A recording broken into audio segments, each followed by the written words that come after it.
All right. What up, bitches? It's a misanthropic one, aka He Who Hungers. And I'm back up in this bitch for another rant. Wow. Today I want to talk about my girl, Jaguar Wright. For those who don't know who this is, she is I guess you would consider her a neo soul R&B singer. She's been around for a while, and this is her album from 2002, her first album called Denials, Delusions, and Decisions. And she came up because, at least how I know her, is because she was affiliated with the whole OK Player movement and Soul Aquarians. I believe she was. I think she was affiliated with them on the side. I'm not too sure how deep uh, she was with the Soul Aquarians, only because they never really put anything out physically. Um, Soul Aquarians was a giant super collective. I believe Most Def may have been part of it. I know Common. Uh, I think the Roots were part of it. Bilal. It was just a big mesh of that whole the type of shit that would appeal to like backpackers, people in the backpack rap and shit like that. Um, Me as well, because I'm into the Roots and Common, at least their earlier shit. And what I want to talk about, some of y'all might have already heard this because this is hot off the presses.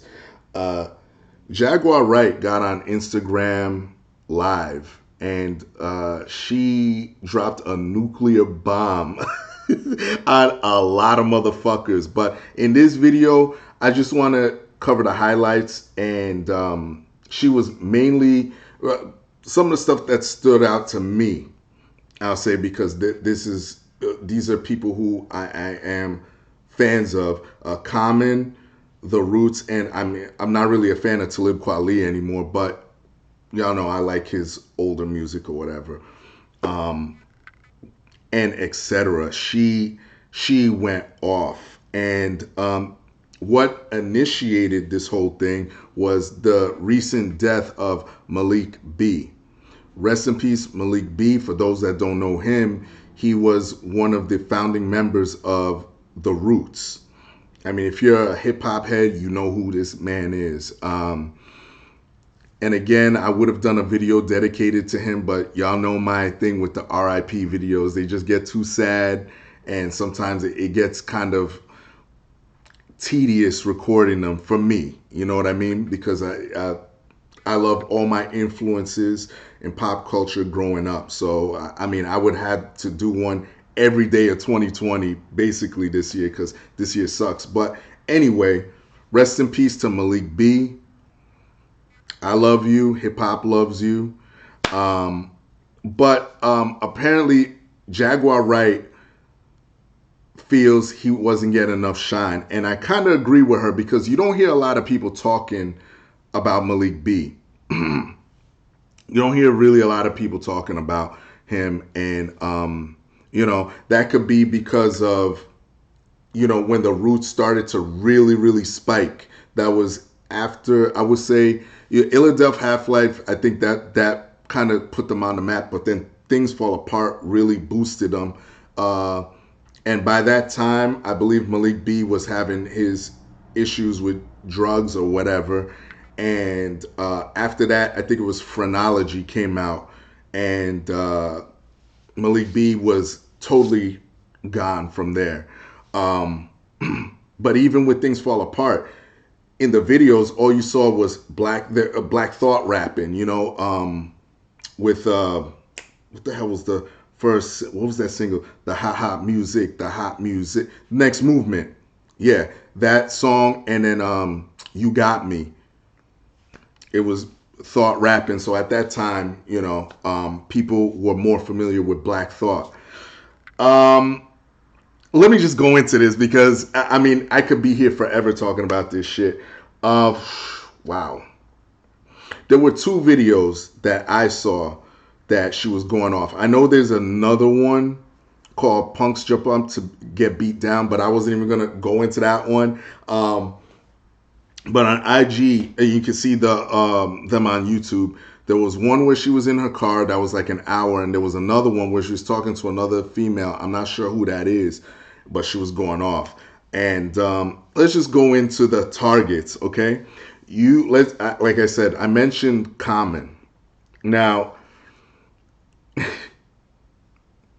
she goes at Common, and she said that, and I'm just going to paraphrase this. You need to go hear this for yourself, but she accuses him of sexual assault. And she basically says they were on tour, and I guess she rocked the show, and she was tired, so she was going to bed. And they may have been dating at the time. I'm not too sure, but she was like, listen, I want to go to bed. I guess he wanted to hook up or whatever. She was like, nah, listen, I'm tired. So she said, I go to sleep with my clothes on because I'm a rape survivor. Something might have happened in her past or whatever. So she's sleeping. And she said, I don't mean to laugh. It's the way she said this next part that was hilarious. She said, I woke up to something sticking me in my face. And I opened my eyes, and he was trying to... I'm sorry. Look, it was the way she was saying it. I know it's not funny, but she was essentially saying that he was trying to force her to suck his dick, more or less. Okay? Listen.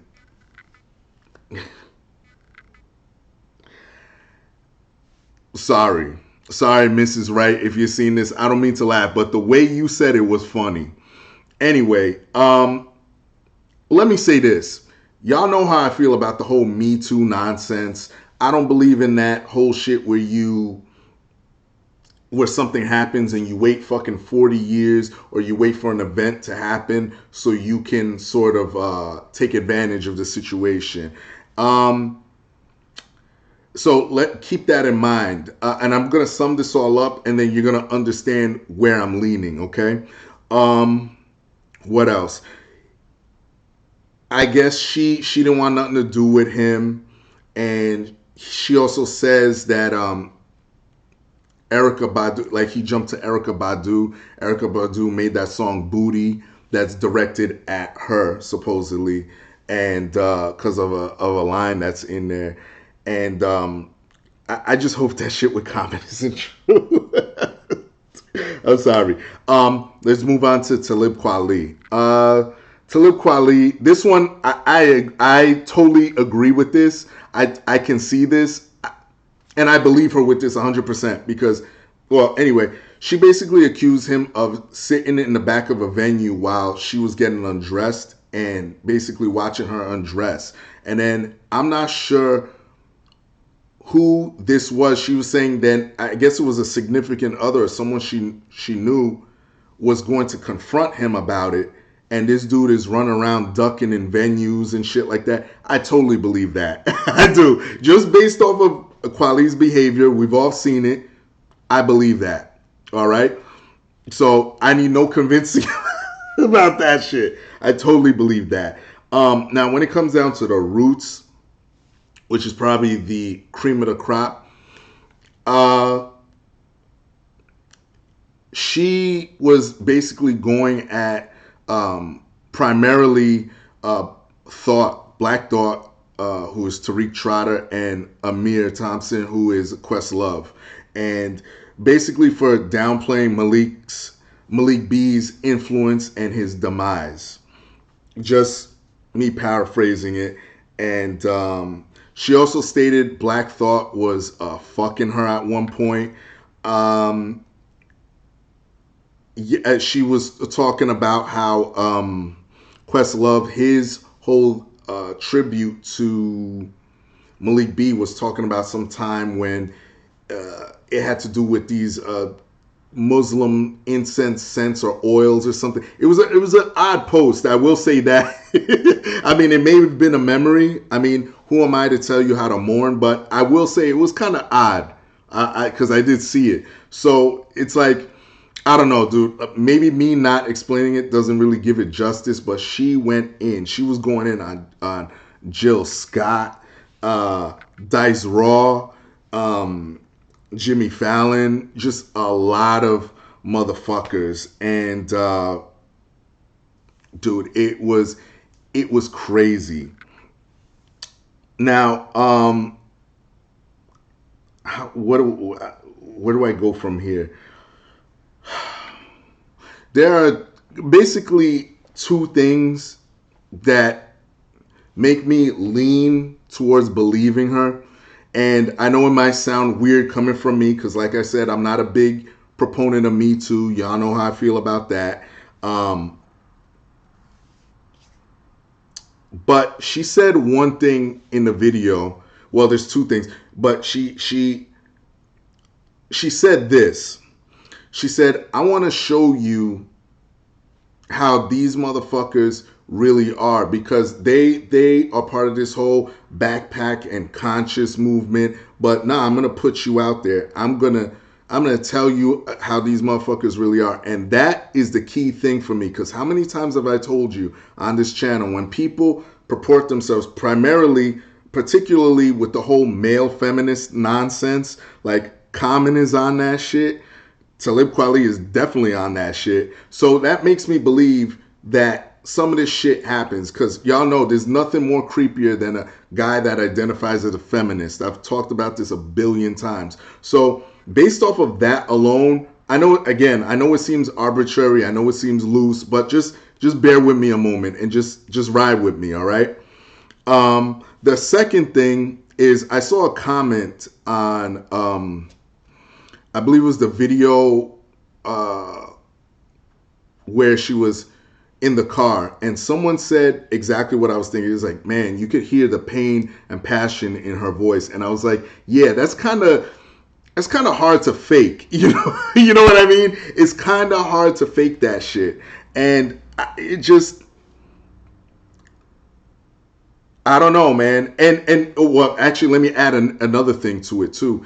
She also said, which kind of pulls that whole theory about waiting, that I don't like. Again, I do not like the fact that you will sit and wait fucking 40 years or until an event happens for all this to come out. But she did say, she did admit, she even apologized to certain people. She goes, look, I'm sick of the lies. I've held things in. I've watched people get hurt. You know, this has been bottled up inside me and that takes a lot for someone who is a celebrity, or someone who has a little bit of fame nowadays, to come and take self accountability, because you don't see that too much with a lot of celebrities nowadays. You don't. So I have to give her props for that. She was talking about how certain people she's hurt because of this. She goes, no more. I can't do it no more. So based off of those three things, I could kind of, you know, see some of this shit happening. I hope it's not true, because, you know, I love the Roots. I love Common, you know, particularly their earlier shit. Kweli, you know, I like Reflection Eternal, all that other stuff. But once he started doing all this crazy shit, you know, it kind of left a bad taste in my mouth when it comes to his music. But just a wild fucking situation. You have to go see this shit. I want to know what the outcome is. She was talking about how, like, her son died, and basically none of these people would even say, like, send her flowers or any of this nonsense, and she was really riding for Malik B. Now, to be fair, there are people that have this, you know, like I said, they're thinking like how I'm thinking, how I would usually think, I should say. How they're saying, hey, why the fuck is this coming out now? You even have some people saying, well, she's just mad because her career is not at the level of a Roots or a Common or anything, which, again, I think that's a fair criticism. However, based on the three things I told you, I'm kind of leaning into that. Not totally, because you know, there's possibilities are endless with this situation. I just want to know what y'all think. I just think this is wild as fuck. If it's true, I told you so about these people, these types of people. Still make dope music, hey, you know. But that's it. I think I've talked long enough. Yeah, damn, fucking 15 minutes. Um, y'all know the deal. Leave your love, leave your hate. Most of all, subscribe. Please upvote my shit. Share it across social media to fight the YouTube algorithm and censorship. Follow me on BitChute and Brighteon under the Misanthropic One. And Jaguar Wright, go support. Pick this up. I do not have your second album. I'm sorry about that. I just never got it. But there it is. Peace, bitches.